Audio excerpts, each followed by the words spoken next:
You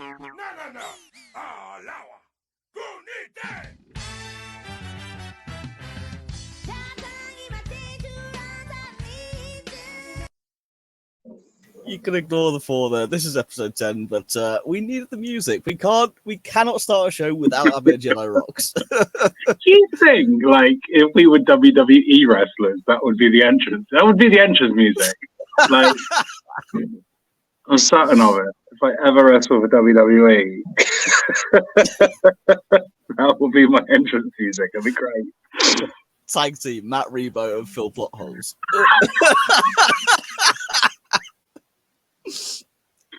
Yeah, all right, I dig it. That's fine. That's everything I needed to be. Yep. Good episode, Phil.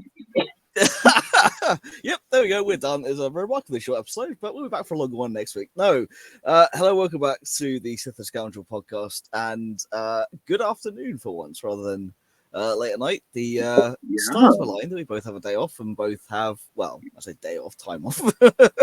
Yeah. In the middle of the day, and we freshly seen Ahsoka, which we can now talk about, because last week we'll finish up Boba Fett and talk about Rebels, and you hadn't seen Ahsoka yet.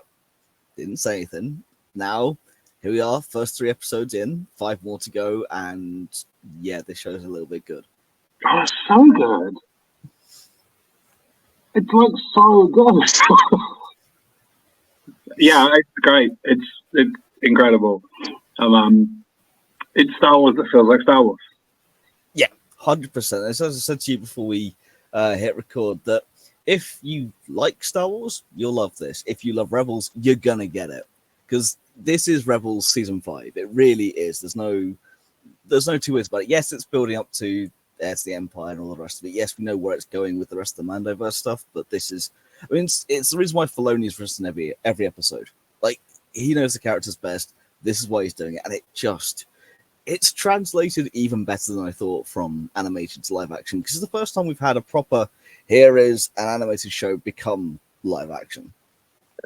Yeah, it's I'm happy I finished Rebels before watching it, to be honest, because once you get to the end of season 4 of Rebels, you're just like, I know what Ahsoka's going to be, and it's great. Like, everyone's great in it. Like, I even like the bad guys. I like everyone in this series.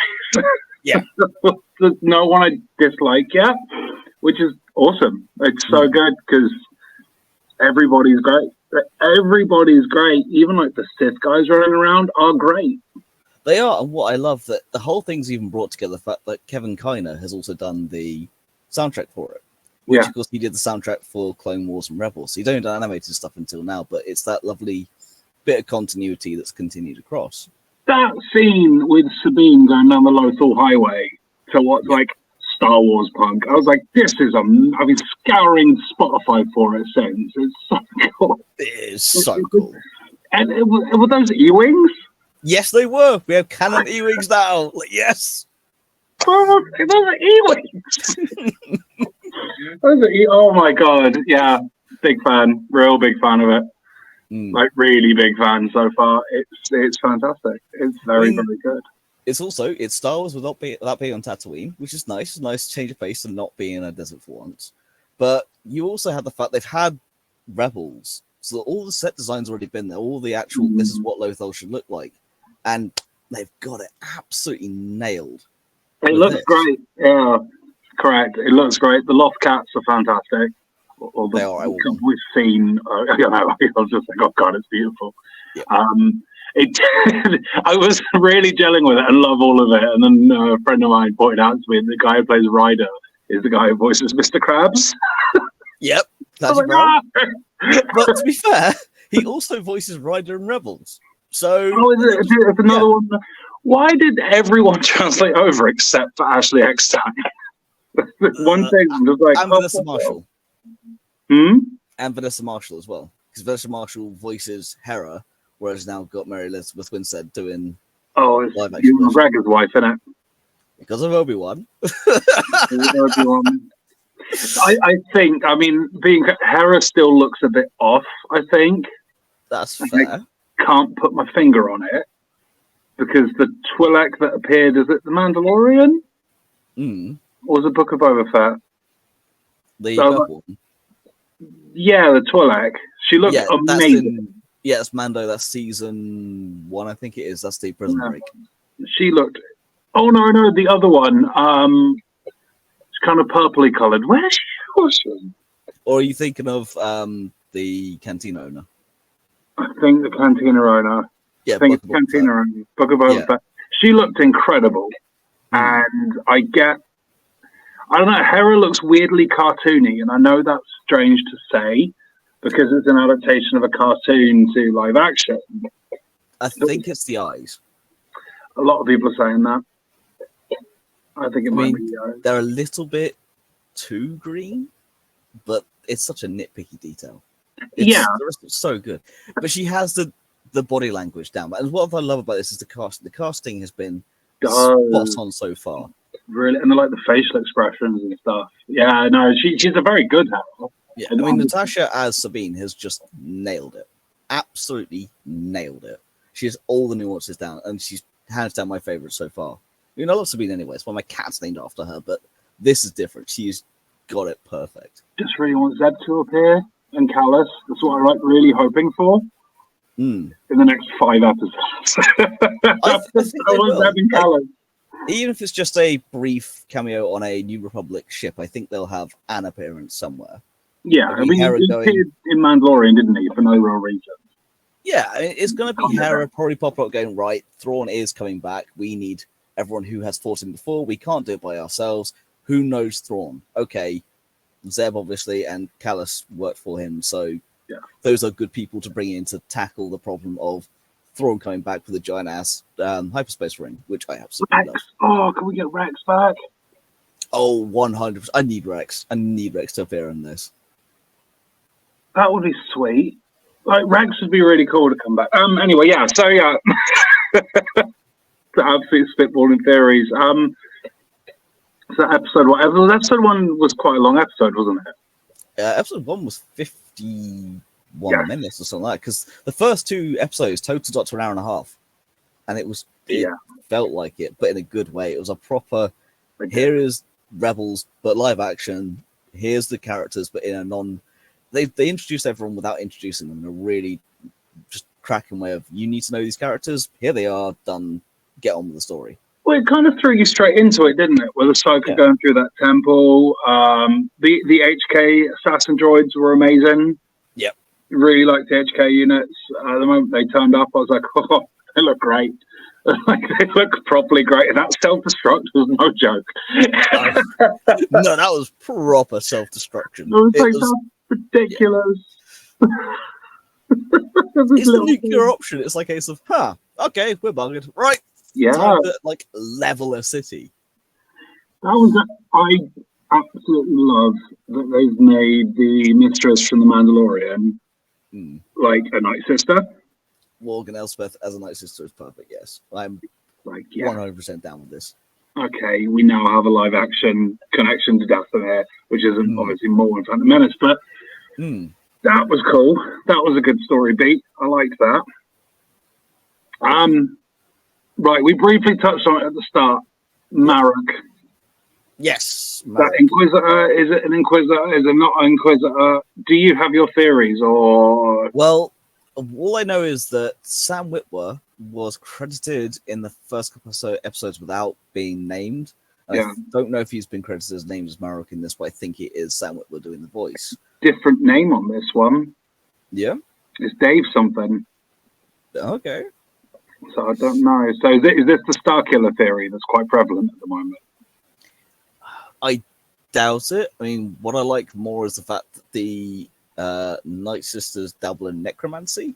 So there's the Kanan theory, which I kind of... Oh, I'd not thought about that. Yeah, it's a thing. I didn't think about it, because I heard Starkiller. And I kind of want it to be to have Vader's apprentice and Anakin's apprentice go up against each other.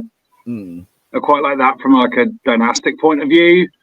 That would be very cool. But the Kanan theory is insane. Oh, that's better than I got. I was kind of hoping it would be Ezra. I really hoped it would turn out to be Ezra because Yeah. oh, by the way, the different galaxy thing's huge. Yes. Like, what an implication for the universe as well. And obviously, we'll get back onto that. But if they know that they're in a different galaxy and to get there, they're clearly aware of it. And Ezra spent so much time with Thrawn. What's to say that Thrawn hasn't turned into the dark side? The Sith holocron did enough of a good job. Oh, God, yeah. What if Ezra kind of went, that's some interesting ideas, Thrawn? Almost like how Zeb turned Callus. What if Thrawn turns Ezra? I mean, Sabine's been trained in the light. Doesn't necessarily mean that Ezra isn't going to the dark. Exactly. And like it would like the Zeb and Callus thing. What if Thrawn is in a different galaxy biding his time? But Ezra's come back from there and that's why they know where he is? It'd also just be really cool because we have a lot of characters that cross over in terms of from one side of the fight to the other. But Ezra really was this whole A New Hope before Luke was A New Hope. Yeah. In terms of the timeline and everything else. To see that when you have Yoda, of course, going, well, there's another hope in Leia. Maybe it's because he sensed that Ezra had already turned. Because by this point, Ezra is with Thrawn. That's episode 6. It's still a few years after episode 4. He's gone. He spent a lot of time with him. And what if it's a case of does some interesting ideas? They've not spent the whole time fighting each other. I refuse to believe that. Yeah. But also, heir to the Empire is Thrawn. He is the heir to the Empire, but the Empire has the Emperor, has Palpatine, has a strong dark side force user at the head. What if Thrawn goes, I still need that dark sider to be able to help command the armies whilst Thrawn does the Admiral side of things. There is so much scope for that to be the possibility. And as much as I love Ezra for who he is throughout Rebels, I would be completely okay with that. In fact, I would be really intrigued to see how it was done. Because like when you get to the holocron, there's those shaky 2 episodes. I think it's at the start of season 3, isn't it? Where he's like really angry and winning all the battles because the holocron is basically being the One Ring. Yeah. And whispering to him and telling him what to do. He had that really cool scene where that helmet lights up behind him and he picks it and goes, "What am I doing? I'm doing everything you're telling me to do." My precious. Yeah, I think that would be cool. The other long shot that I'd really like would be for it to be Barriss Offee. Barriss I've heard of as well. I would be very intrigued to see if that would be the case. Because I would say Asajj, but Asajj dies in Dark Disciple, which is a cracking book, but it's also, unfortunately, the end of her. And she is my favourite character from the Clone Wars because she's a proper character arc. She goes from a Saturday morning cartoon villain to someone who sees the world for what it is, sees Count Dooku for what he is, and doesn't go straight to the light into the Jedi. She goes more into the grey area and goes, I was a Jedi, I was a Sith, now I'm kind of this in between. I'm not in it for anyone but me, in the opposite to Ahsoka, who left the Jedi, but still was very much on the side of light, whereas Ventress is more, I've left the Sith, but more the same side of the dark, because she doesn't see the positives in the world, not until the end. So they also have the dichotomy of, here's the middle, but the both sides. Bendu's the true middle, then you have the Jedi and the Sith. So you have this really cool spread, but Barriss was turned because she got fed up with the Jedi Order. But Barriss being the one who, portrayed Ahsoka as well in the clone would be amazing. There's nothing saying that Marek is a he. No. And I know everyone's like, Marek is very similar to Starkiller's name, but when they turn Sith, they take on new names anyway. So I think that's irrelevant. Maybe a bit of a red herring or a nod. Yeah, because obviously, if people don't know, Starkiller's name is Galen Marek. It's similar, but not the same. Although they also have a lot of Gideons in Star Wars as well, which is too confusing these days. I feel like it's going to be someone we know. Yeah. I feel like it's going to be someone we know and a big shock reveal. But this kind of thing's fun. like speculating these things, what we like. So, okay, episode 1. It's kind of re-grounding and establishing everyone, isn't it? So you've got the big parade on Lothal where they're like, General Sabine, where have you gone? And it's a very J.J. Abrams Captain Kirk moment. This is the one Star Trek reference I could make, where he's driving along on his motorbike listening to the Beastie Boys. this is a sabotage. So it kind of reminded me of that. It's a bit Top Gun, like racing the planes and stuff. Yeah. You know, and that drop skid under the E-wing was great. It was. That was very cool. And then we go back to the tower as well. It's all these bits you know from Rebels, kind of, but it's visual cues. It's not. Did you see Ezra's helmet collection in the tower? Yes, because Kanan's is there as well with the one that's been repainted. Yeah. It's so cool. It's so many little Easter eggs. You just pause it and just look for everything. I was looking at the background and was just like, oh my God. That's the helmet collection. What I love though is the mural they had that as celebration. So I've got my picture of me in front of that mural. It is so beautiful. Yeah. So that was very, very cool. There's a lot. I guess it's a lot of almost exposition. They're not mentioning a bridge between the two galaxies a lot. And I spent the first couple of episodes going, is this the world between worlds? Is that the bridge they're going to use between the two galaxies? I would hate it if that was the case. Like, but Ezra knows how to unlock it. Ezra knows how to unlock it, and he's been withdrawn. Yeah. So I've got to keep that in my mind as a potential now. Ray Stevenson's character is amazing. Yep. And I was so sad at the end of the episode they put up, for our friend Ray, and it was Ray. Like, we're not going to get to see more of this, and this is a shame already because this has been fantastic. But when he turns up on that, it's not on Home One, is it? It's on a different one. But when he turns up on the cruiser, it was just the opening of A New Hope, basically. Yep. Which was cool, and his little apprentice having the Padawan braid. Yeah, Shin Hati has a proper Padawan braid. They go, yeah, we're not Jedi, but we are Jedi. Screw you. Well, it's that great line at the end where it's like, kill Ahsoka Tano, and he's just like, that would be a shame. There's not many of them left. Yeah. And I was like, oh, you're not actually a bad guy, are you? No, which is why their lightsabers are orange. They're not red. They're not anything else. They are orange. I was like, you're not baddies. You're like mercenaries. So yeah, maybe expecting some sort of character development there. The Hera stuff is great. I've really enjoyed her as well. It's all such a blur because I've rewatched them all this morning. The first episode ends with the fight between Sabine and Shin. It does. Like, does Sabine have Ezra's saber? Yes. I thought so. Which is why when you get to the second episode, Huang is like, you got to steal your lightsaber. She goes, well, it's Ezra's. Went, yes, but you're the one who modified it. You're the one who's used it. You're the one who's trained with it. It's, to all intents and purposes, it is yours. Bro, when she was stabbed, I was like, no. The unfortunate thing is I had zero kind of fear in that, purely because, like, well, A, episode 2's next, and B, well, she hasn't cut her hair yet. We know this is all part of it. They're not but that bit with her cut hair is beat for beat the end of Rebels, so there's nothing saying it couldn't have been a flashback to that. Yeah. Because it was beat for beat the same scene. I wouldn't have been surprised if they killed her off, to be honest, to kind of push Ahsoka into action. What I like, though, is the theory that the knife she uses to cut her hair is the same that Kanan used to cut his. That's cool. This is a little theory, but I quite like that. It's a nice little nod to, again, her friends. It's a whole... I mean, Rebels at its core is a family show. Not as in family-orientated per se, but it's about family. Yeah. Whether it's lost, whether it's found, whether it's blood, whether it's not, it's family. And they keep all the little trinkets. They have all the things around. I mean, Chopper is the black sheep of the family who's just an absolute nutter.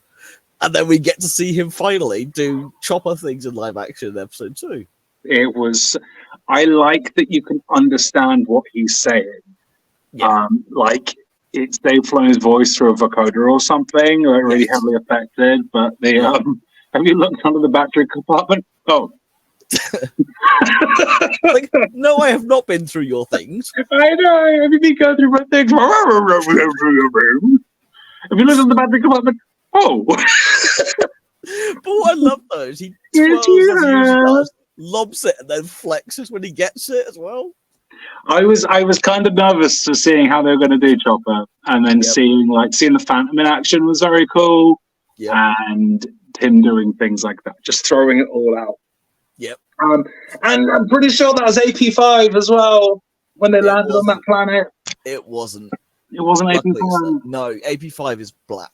That one was a very gunmetal silver, but also it's same type of droid, but wasn't AP5. Because I think if they're gonna have AP5 in it, they'll just have AP5. I'll hate it, but they'll have him. I was like, "Oh, AP5. That'd be great." Yeah, the stuff on that ship and planet on Corellia was very cool. It was nice to go back to Corellia as well. Expecting maybe some more Han references off of that, or maybe seeing like a 2400 in like a distant shot or something would have been cool. Yeah. Yeah, for the Empire bit, Ahsoka just doesn't hesitate. No, but what I quite like though is they will say, yeah, we've got people who are still loyal across everything. It's you don't turn an empire into a republic overnight. That's not how this works. And people make the historical comparison to obviously to Nazi Germany, where people went from here's a fascist dictatorship to a new democracy literally over the space of a night. And they had to go through and process everyone was coming through. They had the trials for those who were war criminals, but then also for the everyday public, you know, a baker's still a baker at the end of the day. It doesn't matter, you know, which is his government. So they have to then kind of integrate it all. So I like that aspect where they are more realistic. And even now in episode 3, you're already starting to see the follies of the Republic where it's all politics. And yet Hera's like, here's a new threat. And they go, well, we have everything else to think about. That was very interesting. I just to hark back to that Long Live the Empire screen. It's very similar to Christopher Lloyd in The Mandalorian, where he's talking about Dooku being cut down for its pride, and then goes back to that Muppets episode with Mark Hamill, where Luke comes charging in screaming, "Remember Alderaan." I'm like, I like more of these catchphrases, taglines, kind of being screamed out sort of thing. It adds more kind of... it's world building. But yeah, you know, people are clearly passionate about these things. Ahsoka jumping through the window was great. I know we saw it in the trailer, but I was like, that's very cool. I mean, still, even in the opening episode where she just uses her lightsabers to cut a hole in the floor. When she cuts up through the floor. Yeah. Follows the joystick. Man, like, I don't want to take my eyes off the screen because Ahsoka's going to do something cool. And that's like, it leads quite nicely into episode 3, which is now giving me my actual favourite Star Wars moment ever. Which when we talk about episode 3, we'll get onto that. But every time, I'm just like, I can't look away. Ahsoka's going to do something cool. And she does. Every time, do something cool. So, yeah, episode 3, which is like super fresh. This is the freshest we've been. Correct. It's been out for like a matter of hours. Less than 12 hours it's been out. Less than 12 hours, and with that. Again, episode 3 absolutely flew past for me. It was over before I realised it. And it was great. Oh, yeah, the things on episode 1 or episode 2 when they're on that planet, and I can't remember Ray Stevenson's character's name, but he looks up from that stone and sees the Purgle silhouette in the cloud. Yep. That stone, I'm pretty sure, is in one of the Star Wars visions. It might, but I haven't seen season 2 yet. Yeah, there's one in it where the girls use it. These two other characters, they're both girls, use it to talk to their mum, who they believe is a star. And it's like the same sort of tablet. I was in Star Wars watching it, just like, that looks like that thing from Visions, which is a very cool little hark back if it is to that. Yeah. Anyway, yeah. Episode 3. Flew past for me. It's been consistently great so far. I'm hoping we don't get Andor syndrome. We've got a couple of dub episodes. Yep. But then this is Filoni, isn't it? It's Filoni and Favreau. Yeah. Largely. So I don't think we will get the Andor slump, as I like to call it. It's Filoni has written every episode. You won't get much. How does episode 3 open again? Episode 3 opens with Ahsoka and Sabine on the ship. She goes back to talk about her training. With the training, isn't it? Very interesting, but she's just like, I can't feel the Force. Yeah. Which harks back to Rebels with her training with Kanan. Yeah. Like, yeah, she's not a Jedi, but she's a Mandalorian, so she's frustrating. But just because the Force resides in all living things doesn't mean you can wield it, but you're still open to it. It's very interesting that Ahsoka's taking her time to train Sabine, and did in the Gap as well. But it just turns out that Ahsoka's training her in lightsaber dueling, but not necessarily the Force. But again, that was just a super cool scene where Ahsoka's like put this mask on and is just walking around her with the buttons and stuff, and Hu Yang's being unhelpful. Well, I love the fact that she turns around to Ahsoka and tells her that Hu Yang said that she was the worst Jedi she'd ever seen. Like, you told her that? Well, yeah, it's the truth. But Hu Yang, David Tennant isn't just a cameo. Hu Yang is a proper part of this show, and I am all here for it. Well, it's Ahsoka's droid buddy, isn't it? No, it's Ahsoka's Chewie. Like, it's nice that they've launched Ahsoka almost in a duo. It's that thing I was saying about Andor, of him being like largely disliked, and he was very much on his own and didn't really gel with anyone around him. And it's not. Is it emo? Yeah, B2 emo. Yeah, emo. Which, I love the fact they called a sad droid emo. I'm like, that's just a nail on the head. In my head. But it's like you get that thing with emo, and he doesn't even spend a lot of time with his droid buddy, who we know eventually he gets K2SO. So having Ahsoka not be a complete solitary character, and having Hu Yang with her, who again we know is an established character in the mythos. Yeah, and it's great. They've not had to waste any time with introducing new characters in this. No. And even the new characters they have introduced, they are either not introduced in the way of Marek, or they've not really had to introduce with the orange lightsaber duo. Bailey Skull and Shin Hati. That's it. I'm going to keep forgetting the names, but yeah, they've not had to spend any time to introduce anyone, which is great. So yeah, they do the lightsaber training and the wooden sticks, and that's very, very cool. Sabine gets frustrated, and you're right, it's the Mandalorian coming out right now. And then, Hera's got that meeting with the holograms, but who is it you see, Phil? You see Xiono, who's really cool, because it links into Resistance. Which, I'm not going to lie, Resistance is my least favorite of the animated shows for Star Wars. It wasn't very well received. It's only had 2 seasons. Season 2 is better than Season 1 for the same reason that Rebels and Clone Wars all suffer from. The first season's kind of kid-friendly, the rest of it isn't. Season 2 for Resistance gets really dark, although the end point for Season 1 is Hux's speech from Episode 7, because it's set literally exactly the same time. You see more of the First Order's reaction to that speech. But you see both sides. You see a Resistance, not a Resistance base, but you see a township that's basically been taken over by the First Order. By the end of it, you get that speech, and they go, oh, this really is like the Empire of old. So you do get that part. But that's Kazuda Xiono is the main character. That's his father, who was a senator, who you then see in Ahsoka. Unfortunately, he does meet his end on Hosnian Prime. Oh, well, he wasn't particularly likable anyway.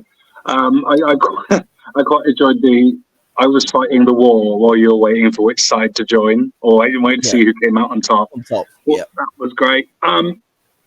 My main woman, Mon Mothma's back. Yep, Genevieve O'Reilly, absolutely knocking it out of the park.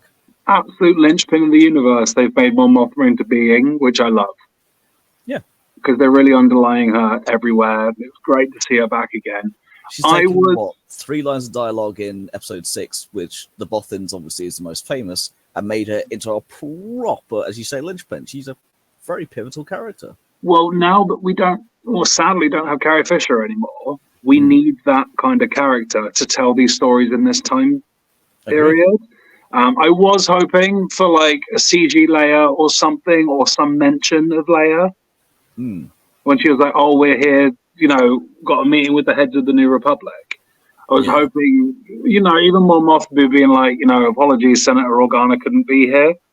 Yeah. or something, like some sort of mention of Leia, because I she think is we alive. might at some point, but didn't need it at this particular impact. It's a lovely, just a little short scene, which then also introduces someone afterwards, but we'll get to that in a second. Oh, but they could have just said Senator Organa couldn't make it. I'm here instead. So it's still acknowledging that Leia's around and about in the universe. Yeah. Without having to invest heavily into like, recycled footage or CG. So that would, because she is like the head honcho of the New Republic. Well, Mon Mothma is, yeah. You know, so Leia would have had something to do with it too. So yeah, it was great to see Mon Mothma. I like that none of them are really particularly happy with what Hera wants to do, except for Mon Mothma gets it. And bless her, and she was just like, no, we know where Thrawn is and where Thrawn Ezra is. It's more of a coincidence, but it now feels like a red herring if Marek's Ezra. Do you know what I mean? I'm just, that would be so good. Like Ahsoka smashes the helmet open and it's Ezra, just like she did to Vader. Be great. So anyway, she leaves the meeting, and then Jason. Jason Syndulla, who I love the little cameo for that. It's more a case of, oh, here's Sabine's being trained as Jedi. I want to be too. It's like, yeah, we know your dad's Kanan. We know you're capable. Yeah, I really like the One Moth movie being like, where is he? Oh, is he causing trouble with Chopper? Yep. Well, he's here somewhere. He's here somewhere. I do, one of the things that, again, in that scene, there's a lot of it that I kind of gasped in like amazement at this point, is I really liked that even at this point, it felt like Rebels, because every time you saw like the convoy of like the Tantive and Home One and all the ships and the A-Wing fleet. Oh, the A-Wings. They're still traveling around in convoy, which I'm really enjoying. Even at this point, after they won, they're still traveling in convoy. And it felt like Rebels when they go into those scenes.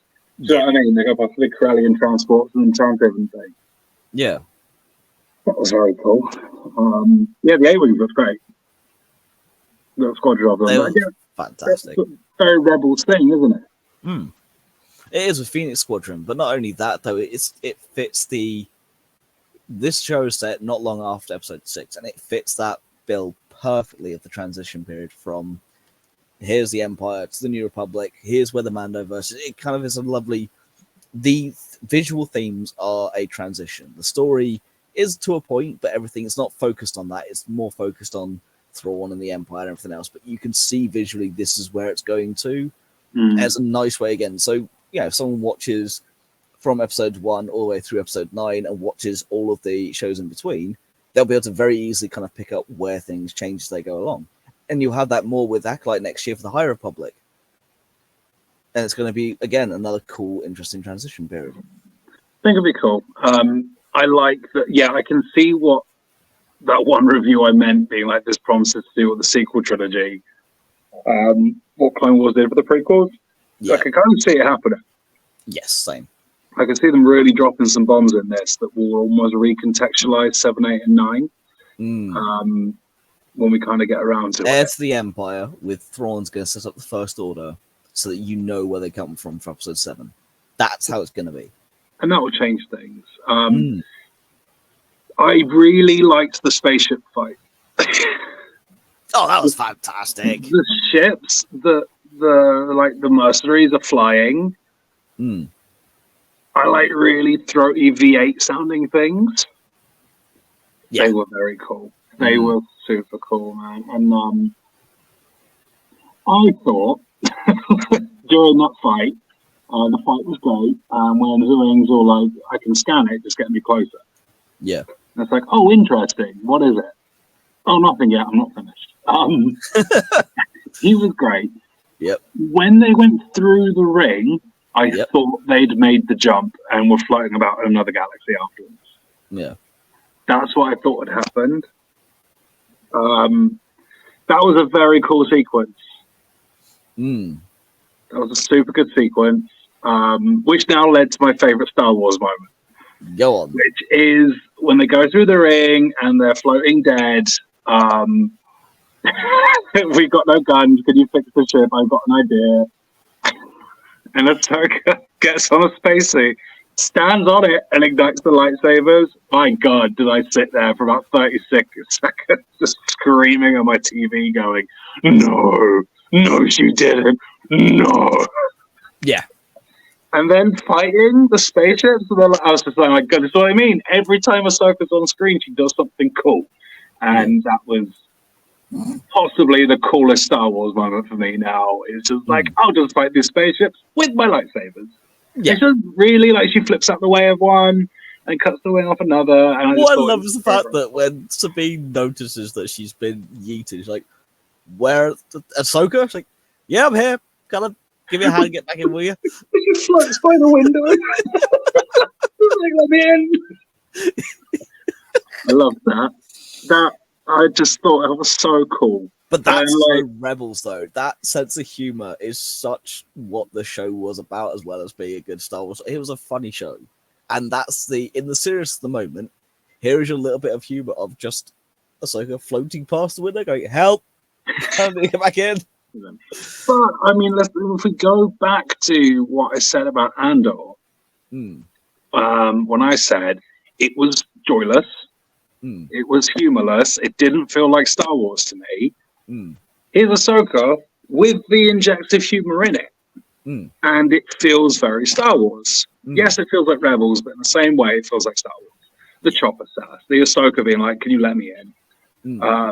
But again, just doing something cool. Like, I'm just going to stand on the wing of my ship and hit these with lightsabers because it's probably going to work. Yeah, feels very Star Wars to me.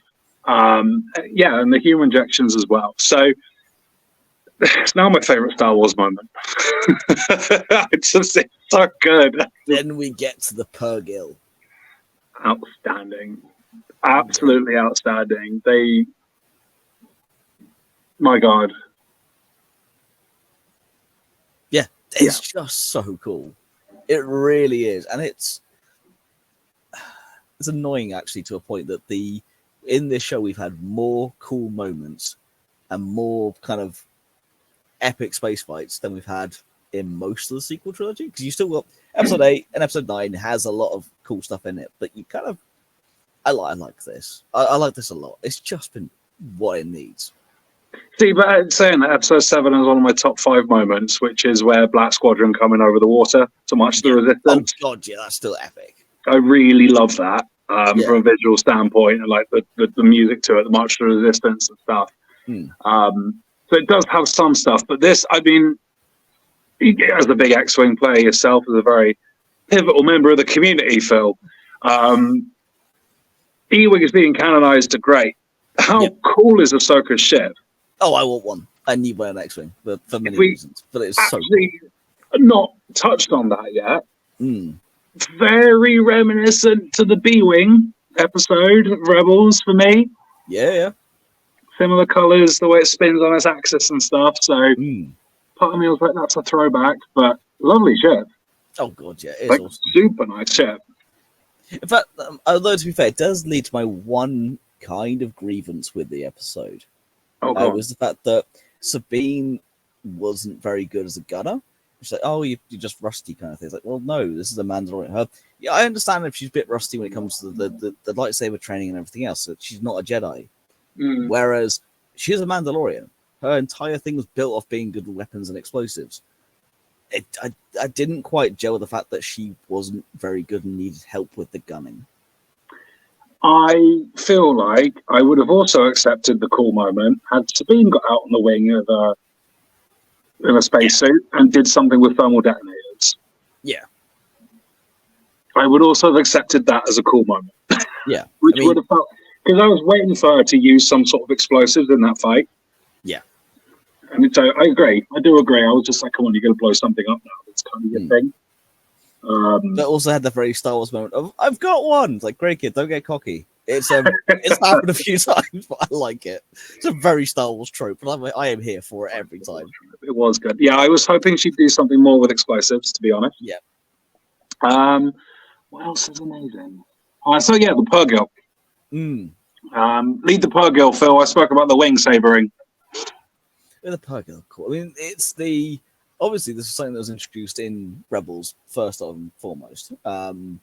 and you know they're linked with obviously hyperspace travel and that map. And I don't think it's a coincidence that they are around the end travel point or beginning travel point, whatever you call it, for the planet and the hyperspace ring. There's definitely something about it. And also they're in, and even if you look at the credits, the actual visuals at the end where you get everything through, you see more of the map, and you do see the Purrgil, same as the wolves, who the wolves obviously for the World Between Worlds, the Purrgil for more for space travel. Well, here they are at the end here, but also you go from these kind of small creatures to absolutely giant ones who've been around for who knows how long, millennia.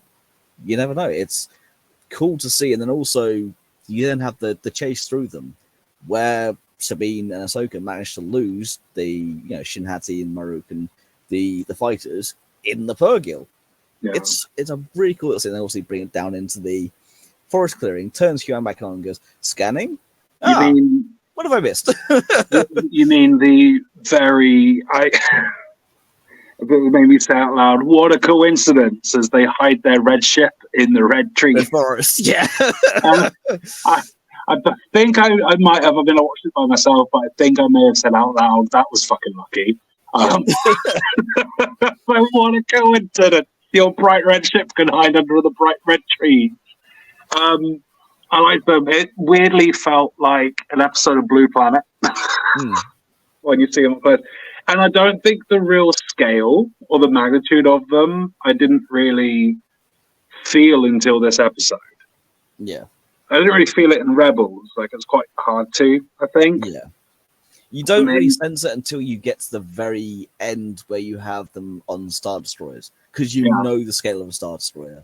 They're like, oh, these are bigger than the ones we've seen before. Yeah. Yeah, seeing them up close was like blue whales in space, which is very, very cool. Well, I mean, that's basically what they are, isn't it? But yeah, have them by the line. No, there was a line I thought of you, and obviously I'm starting the High Republic on Friday. There's a line when they mention they're going to get there through like an old way of hyperspace, and I thought about when you said in the High Republic with the hyperspace lanes. Yeah, the hyperspace prospecting, also the path engines. Yeah, I'm wondering if there's going to be a throwback to those. Oh, there will be at some point, I'm sure, because even in the in between episodes 5 and 6 in the main line of Star Wars comics, Luke Skywalker finds a path engine and uses it to help get refugees into no space. This is another way of travel, and also it's mentioned a couple of times in very small passing notes that in Rebels and now in Ahsoka that there were travelers from other galaxies before. Well, how did they get here and why? It's a very much a, are they still here? Are they not? The galaxy, I mean, what I love with the Thrawn books, as I've just finished those, is their whole introduction in Star Wars is a long time ago in a galaxy far, far away. Well, in Thrawn, it's a long time ago in a galaxy even further away, essentially, because the whole thing is outside a galaxy far away. That was it. So they're just outside that. With this, the High Republic, it's a long time ago, or even longer ago, in a galaxy far, far away.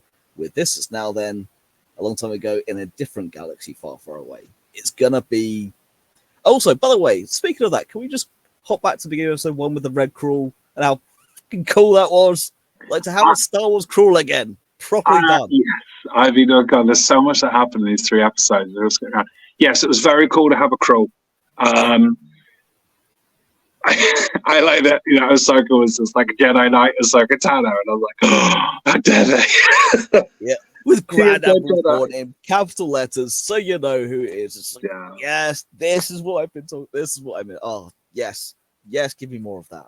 Again, and maybe did the crawl lend to it feeling like Star Wars again? 100%. It was missing in Solo, where they kind of did it, kind of didn't. Rogue One could have used a crawl. Yeah. It makes Star Wars more Star Wars.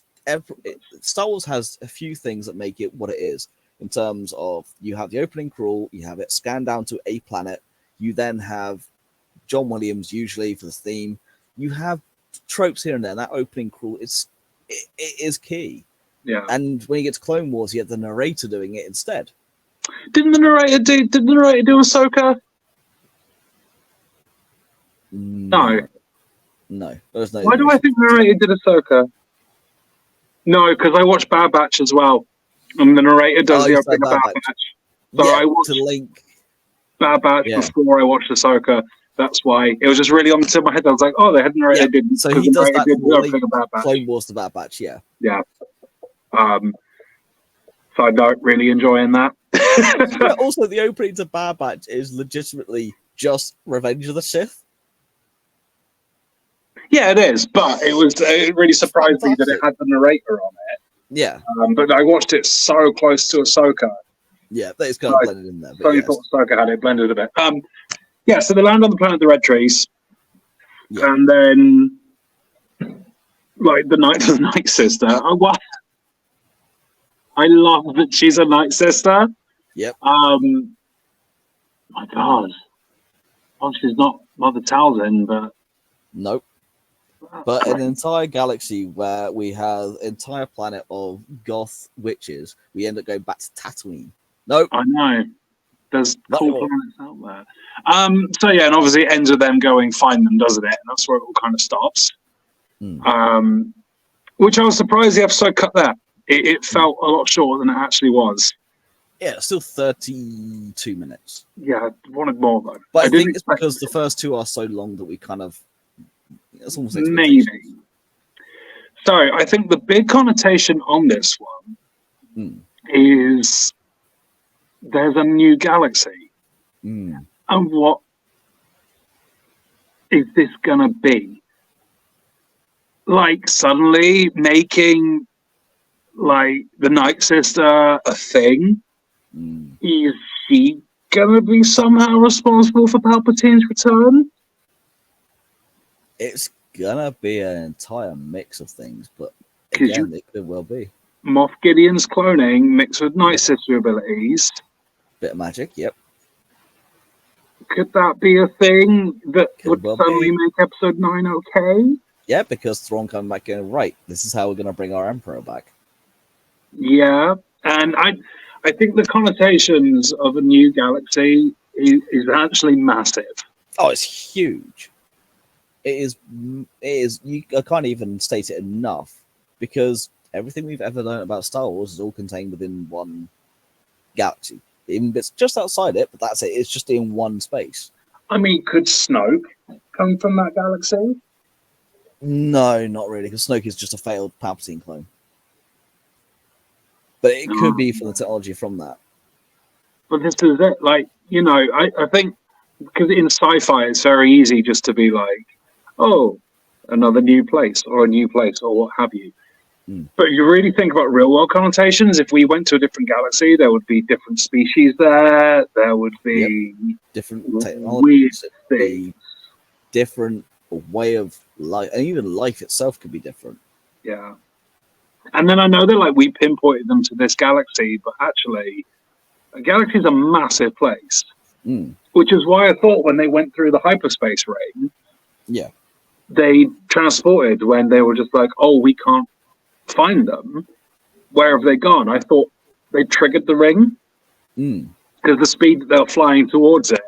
And I was like, okay, it makes sense. Episode 3 that they end up in the new galaxy because it gives us those two give space to do the new galaxy, and having Hera and Chopper grounds us in what we know. So lets us. So that's what I thought it went, and like we could actually have 5 episodes on this completely new setting. Yeah, but at the same time, having Hera and Chopper with Home One could bring us back to what we know. So that's why I thought that was going to happen. I hope they don't just rush it and go new galaxy at the end, because I'd like it explored. I don't think they will explore it much in this. I think it's going to be a very much a dip their toes into it, see how people kind of feel about it. Maybe not from a show running perspective, but more from an audience perspective, because it is quite massive. But I do think we'll see more of it, and what I think we'll get is after Ahsoka and Heirs to the Empire and all that kind of stuff is done, you'll then get the first drips and drabs will be in the High Republic in a multimedia facet. So here's books, comics, and audios. Here is kind of an exploration of the new galaxy. Here is where they are from. Here's their way of life. Because they haven't been embroiled in a civil war for the last 100+ years. No, they've been They've got their own histories, their own cultures, their own ways of life. There's so much more they can add to it. And once you start piecing one galaxy together, the problem is obviously as soon as you piece one galaxy together, then you go the whole universe. The whole universe is far too big. One galaxy into another. Okay, well, the Emperor Palpatine wanted to control that galaxy he was in, and intentionally he really wanted all space and time with the world between worlds. Couldn't have it. But what now? Okay, but now we can reach this next galaxy.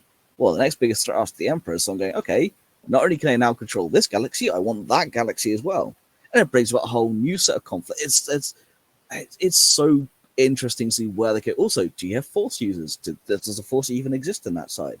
But it brings also that Legends thing into question of that Palpatine built the Death Star as a weapon against a bigger threat from outside the galaxy, which was said years ago, and I can't remember the species name, but they're playable in the Star Wars RPG. But it now brings that back to the forefront of my mind and kind of going, I didn't even know that, so I'm interested by this. No. Oh my God, this will never happen again. Oh my God, I'm stunned. I'll try and send you a Wikipedia link. Basically, in essence, yeah, I think it's somewhere in Legends that Palpatine was building the Death Star not to destroy planets, but as a weapon against a bigger threat that emanated from outside the galaxy. And obviously that got retconned. But with like what Filoni knows, it'd be really cool to almost have that coming back through. I mean, Final Order, which goes, the entire fleet of planet killers. Well, okay, not just this galaxy. What about the next galaxy? What about the next biggest threat? Yeah, these can take out planets here, but they may only be able to scratch the surface of what we get in the next one. Yeah. Well, exactly. I mean, that's the thing. It's going to be massive to recontextualize like the scene. I think this will do massive things for 7, 8, and 9. And you've got still coming up the new Jedi Order. And yesterday they just went and announced in terms of they've updated their entire canonical timeline, and they put a brand new strapline for the Old Republic. The Old Republic? Yeah, for the Old Republic. So if everyone's played the old Knights of the Old Republic games, you will know it. Yeah. So there's now a brand new strapline for it. Where is it? Where did I put it? Because it was in... Oh, God. If Keanu Reeves isn't Revan, I'm going to be very upset. Yeah, so the Republic is founding... the Republic is founded among the worlds of the galactic core. It reads, and the Jedi Order emerges to protect it. A schism within all the Jedi leads to the creation of the Sith in this epic era. So it goes High Republic, Old Republic then? Old Republic, High Republic. So you have Dawn of the Jedi, which is 25,000 years. Yeah. The Old Republic, which is 2,000 years. The High Republic, which is 200 years. Oh, see, because the way what was that? So can you read the strapline again? Yep, sure. The Republic is founded among the worlds of the galactic core, and the Jedi Order emerges to protect it. A schism within the Jedi leads to the creation of the Sith in this epic era. So is that going to be the Acolyte then? No, the Acolyte is before Episode 1, after the High Republic. It's still the High Republic era. It's still High Republic era. High Republic era. No, this is the creation of the Sith. So this is then Revan and Malak. This is then the old world of there are Jedi in just the core, the core worlds, not even the mid rim or the outer rim. This is just the core worlds, right? Because what they've done in the High Republic is, and you'll read about this soon, is the hyperspace lane. So establishing more hyperspace lanes. So what they've now done is go the Old Republic. You've only got this, basically the solar system in effect. Right. Here is your center of the galaxy. Here's your core worlds. But in the Jedi Order do exist, but they've now created the Sith with this schism. So we don't know what it is yet. But they've now placed it in there because, well, we have a Old Republic film coming. We've got Dawn of the Jedi, Old Republic, and then you've got New Jedi Order, which is set after Episode 9 with Rey. So there's plenty to come. Right. Okay. But now you take Heirs to the Empire, you take what they're now doing Ahsoka with a different galaxy. Yeah. You can then slot that into any period in it, or even afterwards, and go, okay, well, now we have this galaxy. Here's the history of the next. There's a lot. It is mind-blowing. Is the Acolyte not about the first Sith, though?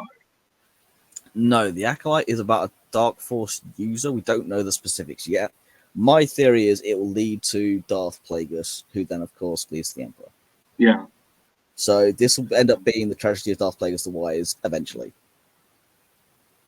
Because it's set 200 years before. Plagueis in Legends is a moon. The moon can live about 200, 250 years for a moon. They are quite old, so there is scope for them to lead into Palpatine. But the Acolyte is at a period where there are no Sith.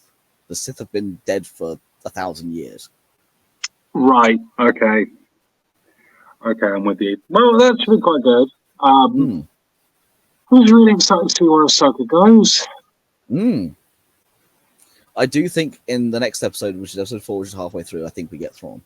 Because with the way that Disney has worked very well with all of their promos, especially for Star Wars, is here's everything from the first 3 episodes in the trailers. There's nothing else past it. Yeah. And I think we'll get Thrawn next.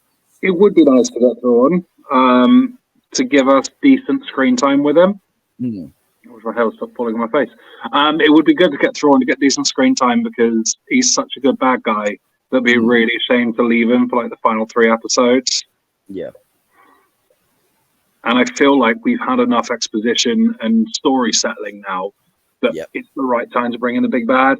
But I don't think Marek's face is going to be uncovered till episode 5 or 6. And then it'll give 2 episodes for everyone to come to terms with who it is and then deal with it. Yeah. That's assuming it's Kanan or Ezra or Barriss is so outfield. Yeah. I mean, I'd like it to be Barriss, but, that's probably unlikely. But then the idea of Vader's apprentice versus Anakin's apprentice is amazing. But then it's like, Gawain made a really good point when we were talking about it on Sunday, because he was like, the thing is with Starkiller was he was so OP. And I was like, oh yeah, but he was OP because he was a computer game character. You can't have a computer game character and have them be weak. That would make no sense. Oh god, what if it's Cal Kestis? That is also a theory I've seen. And I'm very intrigued. Well, I haven't played Fallen Order. Survivor, sorry. I've only played Fallen Order. Fallen Order was amazing, man. Oh god, it was incredible. But I don't know the story of Survivor. Yeah, I need to get Survivor. I need to get a VR headset and Squadrons as well. I need to get a VR set so I can play Immortal, because Vader Immortal is something I've been very much looking forward to playing. Oh my god. No, I should be on Squadrons, and it'll probably make me really motion sick, I imagine, but I've heard that. Don't care. I'll zip around shooting stuff, that'd be great. Okay, cool. So yeah, Ahsoka's got some exciting places to go, I think. They've really put in the bedrock. It's very typical Filoni and Favreau. And as it stands right now, it's better than Andor was, and it's better than the Book of Boba Fett was. Yep, I still love Andor, but I can't deny it's better than Book of Boba Fett, because it just really is. And we've just gone through Book of Boba Fett, and I was kind of having to not force myself through it, but go, okay, I have to watch certain bits of it again. Whereas this, I'm like, yep, where is it more? Just give me more. Where's the next week? I need it now. Come on. I'm just hoping it doesn't have the curse of like 3 good episodes. I doubt it. I very much doubt it, because it's Filoni doing everything. Yeah. Because he's also written it from start to finish. It also means there's consistency. Yeah. I mean, that's my hope. It'll be interesting. Is this going to be the only season of Ahsoka we're going to have? It's a limited season, but I don't think it's a one-off. I think it's going to be 2. Because what if Ahsoka meets her end in it? Because then they don't have to explain where she is during the sequel trilogy. This is very true. Although I'm trying not to think about that. I don't want it to be her end, but it could well be. I don't want it to be her end. But this is after The Mandalorian, isn't it? Yes. Oh, is it after Mandalorian? That's before Mando. Is it? Well, it's the same time period. So I need to find the exact dates to kind of confirm everything. Surely she went after... Because the season 2 of Mando's went after she went after Morgan Elspeth. Yeah. So this is after Mando season 2. This is after Mando season 2. So Yeah, 'cause she goes after Morgan Elspeth, and then we get Ahsoka in terms of where it's set. So this is after Mando season 2. So it's in that same, very much that same as period. Because also she pops up again with Grogu and things. We could see the end of Ahsoka in this series, then. We could very much, and it's not something I want to see, but it's something that could, and as long as it's done correctly, which it's Filoni. Yeah, that's right. Well, Between Worlds, she'll come back again. No. No. I know. Also, indeed. We shall see next Wednesday. So yeah, this has been I was waiting for it because you and I have been on a same page-ish when we've been going through the Rebels rewatch. You for the first time, me watching it for the seventh or eighth time, whatever it is. This is fresh. And we now have this platform to sit and talk about fresh Star Wars, and it is fantastic. It's so good, right? I was really feeling this. Like, this is why I've been so excited to talk about it. Because it's like, we're both like in tandem now. There's no need to vote. And then, do you want to talk about who's joining us? Oh, yeah, we probably need to flesh out the details a bit more, but I've mentioned her a few times before. So, Tess, she, a very good friend of mine. She was, got very invested in Rebels. She's a crier. The voice messages I got at the end of Rebels season 4 were horrific and actually made me cry. They really messed her up. And then we watched Ahsoka together on Sunday. And she started crying again at Sabine and Ezra's tower because she got really attached to these characters. And then started to Star Wars gatekeep her husband, which was really funny. Because he was just like, this is this. And she was like, no, you don't understand. You're wrong. You've not seen Rebels. You don't get it. And she started to gatekeep her husband, which is hilarious. So, yeah, we kind of spoke about bringing her in, didn't we? Really? Like when Ahsoka's new and stuff. Because she's getting well clued up on the media and stuff. Yeah.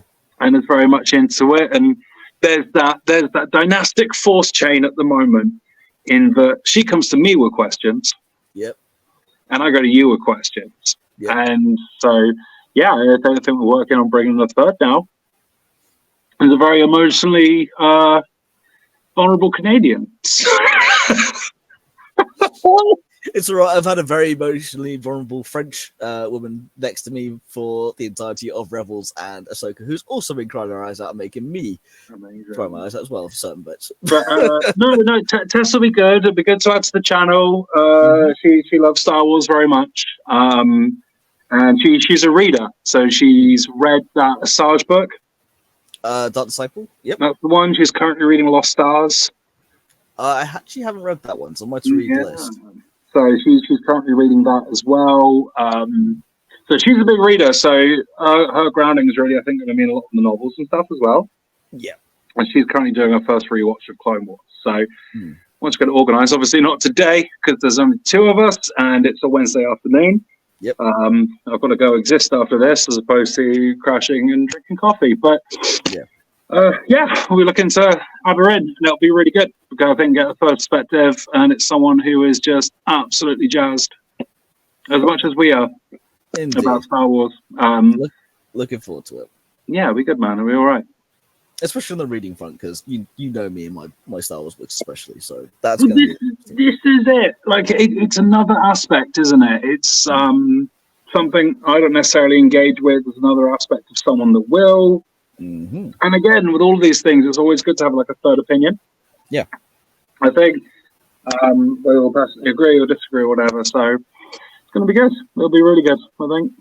Indeed. But yeah, that's it for this week. We shall see you at our usual time of in the evening next Thursday. But we'll see our usual time of in the evening or Thursday, 8 p.m. We try. I would say 8 p.m., but we usually aren't on time. Same star time, same star place. See you later, people. Episode 4.